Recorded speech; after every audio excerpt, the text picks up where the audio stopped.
Welcome back to the Explainer. So today we're actually shifting gears a bit. We're moving away from those human-focused vulnerabilities, things like phishing or social engineering, and we're diving straight into the deep technical mechanics of network-level attacks. We're going to literally deconstruct the anatomy of a cyber heist, looking at exactly how attackers systematically manipulate the very foundation of digital communication to either intercept sensitive data or just completely bring down entire systems. It's going to be a fun one. Here is our roadmap for today. We're covering the illusion of network trust, man-in-the-middle attacks, how the intercept is actually executed, denial of service attacks, and finally, defending the network. Let's just jump right in. Part 1. The illusion of network trust and how underlying protocols govern our digital lives. Okay, to truly get how a digital heist goes down, we first have to look at the security guards of our network, the protocols. See, a lot of attacks don't actually break systems, they just exploit the exact way these networks were perfectly designed to work. Take the TCP three-way handshake, for example. It's this connection-oriented protocol that's supposed to ensure reliable communication and data integrity across the internet. When your computer wants to talk to a server, it sends a SYN, or synchronized message. The server replies with a SYNAC, and then your computer confirms the connection with an ACK, an acknowledgement. It's a highly structured, almost overly polite conversation. We rely entirely on this handshake to establish safe connections. But as you'll see in a minute, this exact trust system is about to be heavily manipulated. Now, zoom into the local network level with the ARP protocol. That's the Address Resolution Protocol. Honestly, ARP acts a bit like a hopelessly naive receptionist, just shouting across a crowded room. If your computer needs to send data to a specific IP address, it broadcasts a message to the entire local network, basically asking, "Hey, who has this IP?" The target machine hears this broadcast and replies, "Oh, I am here," and hands over its physical hardware MAC address. But here is the absolute kicker. Weak protocol design relies on implicit trust. These protocols trust data without any verification.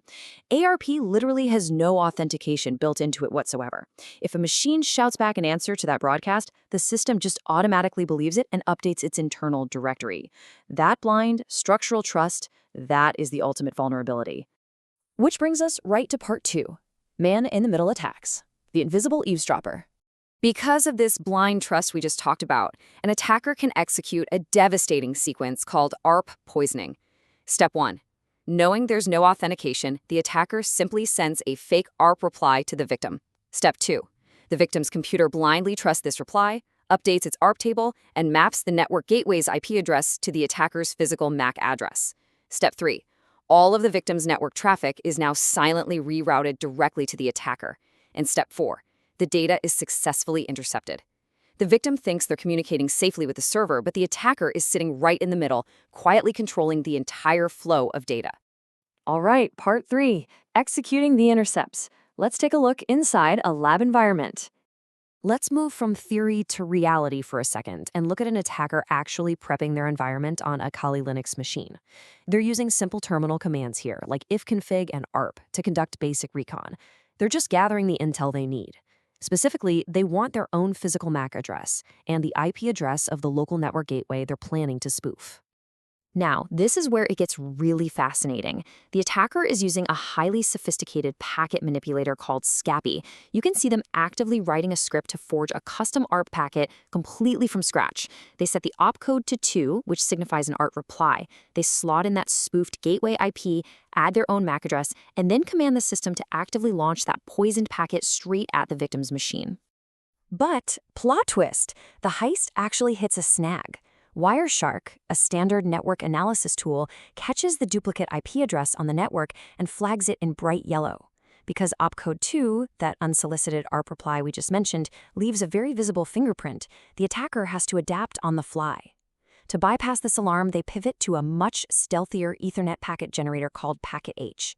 By switching to opcode 1, which is an ARP request instead of a reply, the attacker exploits this weird quirk where Windows automatically updates its ARP table just from receiving a request. It entirely bypasses that duplicate IP warning. Pretty sneaky, right? And boom, here is the successful intercept. If you look at the compromised Windows ARP table, both the attacker's IP and the legitimate gateway's IP are now pointing to the exact same physical address, the attacker's MAC address. The victim's machine is fully poisoned at this point. From here on out, the attacker can silently eavesdrop, steal login credentials, mess with data in transit, or even inject malicious malware directly into the victim's web sessions. Part 4. Denial of service attacks. Moving from stealth to total sabotage. So if an attacker decides to drop the stealth act and just go for total sabotage, they use pure brute force. The whole objective here is to prevent legitimate users from accessing a system. They might do this through bandwidth consumption, literally flooding the network with so much junk traffic that nobody else can get through. Or they'll use resource starvation to completely crash the system's CPU and memory. Remember that super polite TCP three-way handshake we discussed earlier?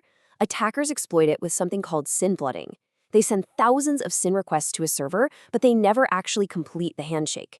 This deliberately exhausts all the server's resources, waiting for replies that will never come.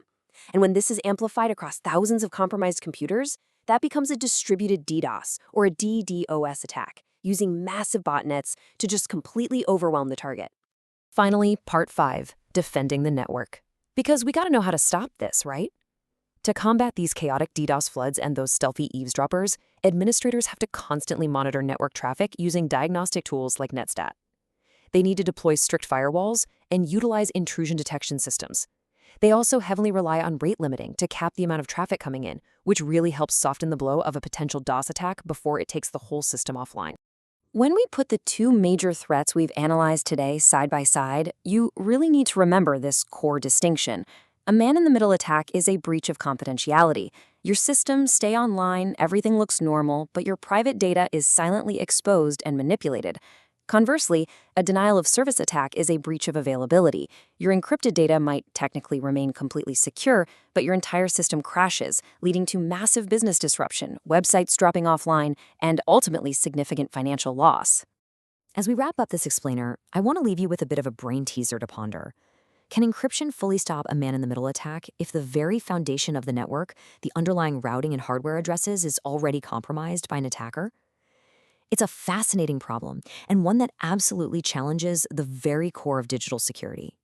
Think about that one, and I look forward to exploring it with you next time.